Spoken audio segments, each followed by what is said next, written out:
Olá, amigos, e vamos aí com previsões para o Vasco da Gama em 2025. Torcedor, vou falar as energias aqui para o Vasco de 2025. Vou colocar também o baralho cigano, vamos verificar também pelo baralho cigano e vamos analisar a possibilidade de títulos aqui para o Vasco da Gama. Então fique até o final que esse vídeo aqui é para você. Vamos lá.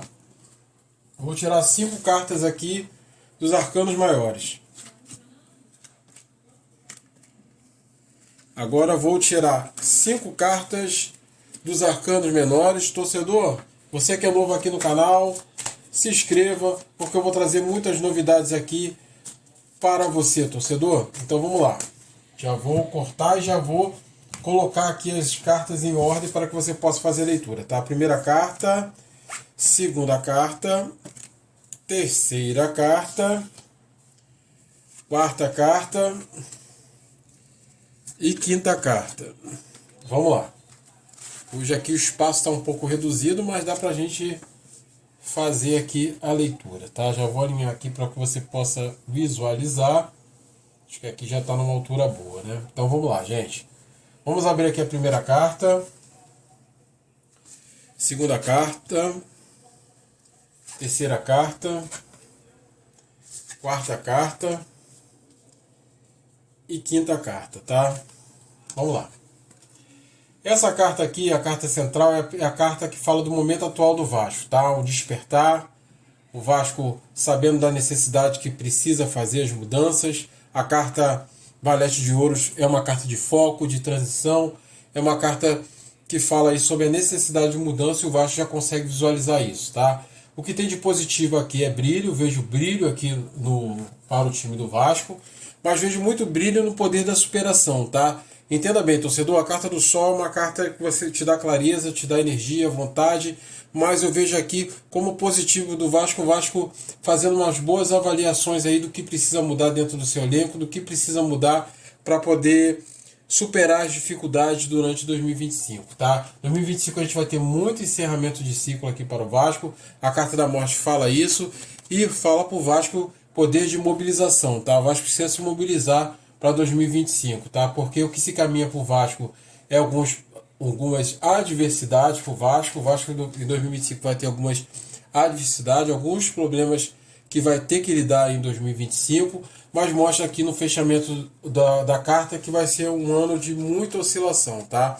Mas um Vasco aí muito objetivo. Então o que a gente tem de resumo aqui para 2025 para o Vasco é um ano de encerramento de alguns ciclos, pode ser que alguns jogadores deixem o clube ou que tenha uma mudança, mas o que tem de positivo é a clareza, a avaliação, mas é um ano ainda que o Vasco vai oscilar, tá? Agora vamos verificar o que fala o baralho cigano. Vamos ver se o baralho cigano tem uma coisa diferente aqui do tarô, tá? Vamos avaliar aqui com o baralho cigano agora, ver as possibilidades aqui para o Vasco, tá? Vamos lá.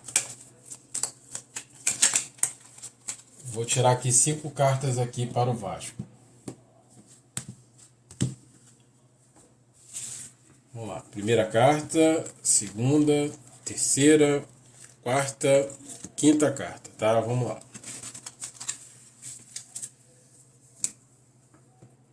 Vou alinhar aqui. Vamos ver se o baralho cigano dá uma notícia aí diferente, tá? Olha aí. Olha, o baralho cigano, ele fala aqui sobre possibilidade aí dentro da sua diretoria, tá? Fala aqui sobre a carta de energia masculina dentro do muito poder de mudança aí dentro de uma energia masculina. A carta ela fala sobre possibilidade de contrato, fechamento, tá? Então isso é muito bom para o Vasco, tá? Eu vejo energia masculina aqui de negócio e fechamento de alguns acordos, tá? Aqui para o Vasco 2025. Só que o Vasco precisa fazer a leitura correta aí do que está acontecendo, a leitura do seu futebol, tá? E a Raposa volta a alertar o Vasco, justamente sobre riscos e perigos que o Vasco precisa contornar aí durante esse 2025, tá? Mas não vai faltar esperança. Então, gente, pela carta aqui do baralho cigano, também consigo visualizar esse momento aí de oscilação para o Vasco dentro de 2025, tá? O que tem de positivo aqui é a possibilidade do Vasco fechar um acordo, né? Talvez aí seja resolvendo alguns problemas da SAF, né, que precisa ser resolvido, a SAF precisa ser comprada, então eu vejo isso como positivo, mas o futebol ainda continuo vendo possibilidade aqui de oscilação, tá? Agora vamos verificar a possibilidade de título aí para Carioca, Brasileiro, Copa do Brasil e Sul-Americana, tá? Então vamos lá, gente. Eu vou embaralhar as cartas aqui novamente, tá? Então vamos colocar aqui numa ordem aqui, tá?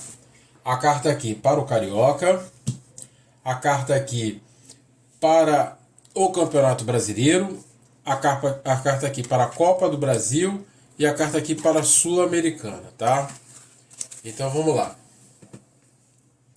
Vamos tirar aqui os arcanos menores que vão auxiliar a gente aqui na nossa leitura, tá? Vamos verificar aqui essa leitura aqui para o Vasco. Carta do Carioca, carta do Campeonato Brasileiro, Copa do Brasil e Sul-Americana. Vamos verificar como está as energias. Lembrando para você que a gente vai fazer uma nova tiragem jogo a jogo, porque algumas coisas podem mudar, tá? Isso aqui é para o Carioca, isso aqui é Campeonato Brasileiro, isso aqui é para Copa do Brasil, isso aqui pela Sul-Americana, tá? Então a gente vê aqui, Carioca, a gente vê problemas também, tá? Encerramento de ciclo aqui no Carioca, mas o Vasco aí com muito valor, com muita personalidade dentro do Campeonato Carioca, mas vejo aqui dificuldades no Campeonato Carioca. O Brasileiro, vejo aqui uma carta positiva, a carta do louco, a carta dos riscos, e vejo até momentos altos aí para o Vasco dentro do Campeonato Brasileiro, tá? Mas isso não é garantia de título, tá, gente? Eu vejo aqui bons momentos ainda, a gente vai fazer essa tiragem, como eu estou fazendo para todos os times, tá? Aqui na Copa do Brasil, vejo muita força, muita resistência do Vasco, mas também dificuldades para o Vasco dentro da Copa do Brasil. E aqui na Sul-Americana, vejo o Vasco avançando, indo bem em determinado momento aqui da Copa Sul-Americana, mas com um problema aqui de concretização de realização, tá? Porque a carta 13 é a carta decepção, tá? Então, gente, veja se consigo visualizar novamente esse altos e baixos aqui no Vasco. As cartas que me parecem mais favoráveis aqui, por incrível que pareça, é o Campeonato Brasileiro, tá? Que me parece as energias do Vasco um pouco melhores, tá? Mas isso, a carta do louco é uma carta também que é uma carta de risco, não é uma carta totalmente, é uma carta de início, não é uma carta de concretização, mas a carta 4 é uma carta que dá uma estabilidade aqui para o Vasco dentro do Campeonato Brasileiro, tá? Gente, são essas energias, vou trazer mais energias, vou fazer jogo a jogo, vou colocar outras cartas aqui e outras possibilidades, tá? Como eu sempre falo, as cartas não são uma sentença, mas sim uma possibilidade. Torcedor, me siga para mais previsões.